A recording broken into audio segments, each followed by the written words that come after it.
Saya mau dengar dulu sebelum saya ke Bu Rini nih Bu, karena tadi kan urusannya sekolah nih, sekolah nggak punya pakem atau standar yang sama tentang edukasi seks. Kakak Devi, silahkan Mbak Devi mungkin bisa Ya, memberikan juga.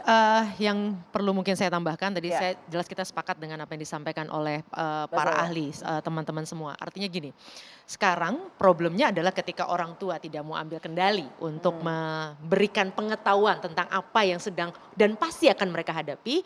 Yang namanya anak dan remaja itu memang diciptakan untuk ingin tahu karena itu adalah bagian supaya mereka menjadi tumbuh kan. Betul. Kalau dia nggak ada yang ingin tahu dia tidak akan tumbuh. Nah, Betul. persoalannya sekarang itu semua diserahkan kepada media. Catatan tahun 90-an saja 80% konten televisi itu ada unsur seksualitasnya. 60% yang namanya lagu, musik itu juga merangsang anak-anak untuk memiliki imajinasi yang ke arah perilaku seksualitas. Apalagi sekarang pada saat itu surveinya rata-rata anak dan manusia pada saat itu tahun 90-an itu hanya menonton 3 jam 12 menit. Hari ini tahun lalu datanya kita mengakses benda ini rata-rata 8 jam 18 menit. Banyak yang berarti bisa jadi lebih banyak. Bayangkan di mana kalau dulu dengan televisi kita dengan mudah remote-nya kita pegang. Kalau sekarang setiap anak ada di kamarnya masing-masing gitu ya. Di kamar mandi malah sekali. Nah, jadi langsung artinya berlebih.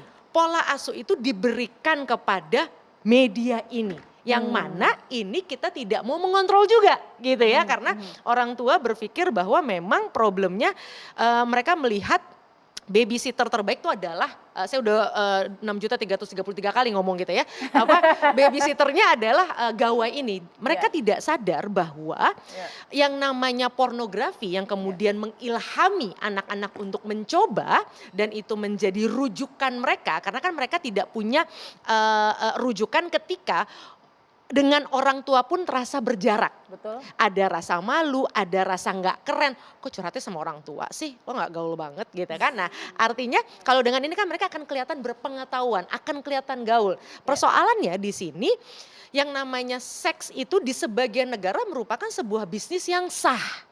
Artinya bahkan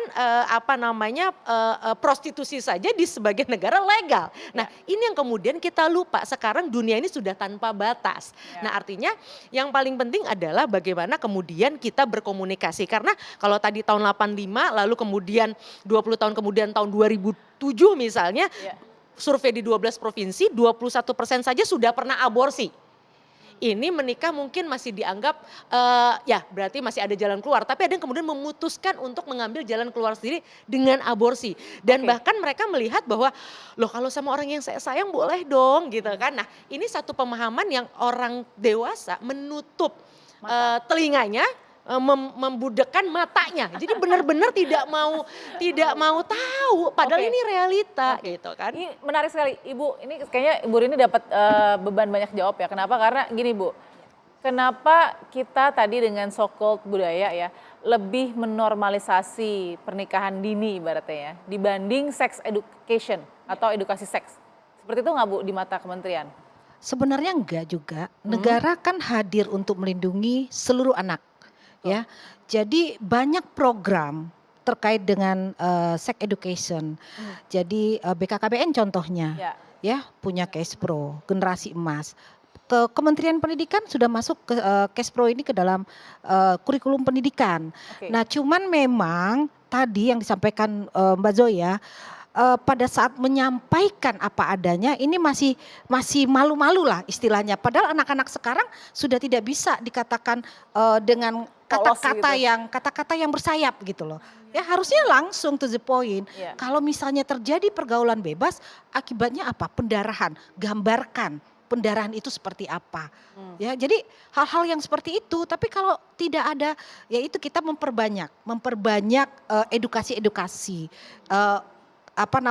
Di berbagai media medsos dan ini harus dilakukan oleh seluruh stakeholder, harus melibatkan seluruh masyarakat. Kalau dilihat dari sisi regulasi ini sudah cukup banyak dan sudah cukup kuat. Saya penasaran Bu jadinya Bu, ini Ibu Rini mungkin terserah Ibu mau jawab apa enggak ya, tapi saya penasaran aja kalau Ibu sendiri setuju nggak antara personal ataupun antara lembaga gitu ya untuk dispensasi nikah ini setuju arahnya ke sana, dispensasi nikah untuk anak yang sudah hamil duluan tapi di bawah umur, atau seperti apa sebenarnya sih kementerian? Kan dalam pemenuhan hak anak nih. Ya, sebenarnya kan negara sudah mengatur itu ya, Ya. di dalam Undang-Undang 16 tahun 2019 Ya. sudah diatur. Tapi memang dalam pelaksanaannya itu kan semakin tadinya usia 16 tahun bagi anak perempuan. Ya. Nah, sekarang jadi 19 tahun 19 gitu tahun, ya. yes. Maka ini salah satu menyebabkan banyaknya terjadi berbondong-bondong. Nah, ini kita akan atur, negara akan atur bagaimana dispensasi yang diberikan ini tidak dengan mudah. Ada syarat-syarat tertentu. Jadi kalau memang dispensasi itu benar-benar akan diberikan adalah pada kasus-kasus yang sudah memang benar-benar tidak bisa dihindari. Misal Bu, contoh. Ya, misalnya tadi kehamilan yang tidak diinginkan ya misalnya. Nah, ini kan memang harus dilakukan misalnya dispensasi kawin, tapi ini harus ada penanganan. Ibarat anak-anak itu sudah masuk ke dalam suatu problem baru, ini ada tujuan yang akan dicapai, ada jembatan yang harus dia lalui. Iya. Nah, bagaimana? Jadi kita harus memastikan tetap Jadi pemenuhan tidak hak main ujuk-ujuk pendidikannya. semua disetujui untuk kemudian. Betul, itu. Oke. Nah, itu yang harus diatur. Ya, jadi Oke, gimana Ibu?